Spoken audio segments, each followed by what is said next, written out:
আসসালামু আলাইকুম। গতকালকে রাতে আনুমানিক ২টার পরে শারাস্তি উপজেলার শারাস্তি পৌরসভার ৯ নং ওয়ার্ডে বাততলা এই ব্যাপারী বাড়িতে একটি মর্মান্তিক ঘটনা ঘটেছে।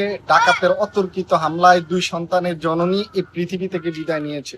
সবচেয়ে খারাপ লাগার বিষয়, ওনার ৩ মাসের একটি বাচ্চা রয়েছে এবং ৩ বছরের একটি বাচ্চা রয়েছে। এমন একটি ঘটনা ঘটার সাথে সাথেই যখন জানাজানি হয়, আমি কিছুক্ষণ পরে এসে একটি লাইভ করেছি, আপনারা অনেকেই দেখেছেন। ঘটনা ঘটার পরপরই শারাস্তি থানার ওসি মহোদয় নিজে এখানে এসেছেন এবং কিছুক্ষণ আগে আমরা দেখলাম পিবিআই যে তদন্ত করার জন্য এখানে আসছে।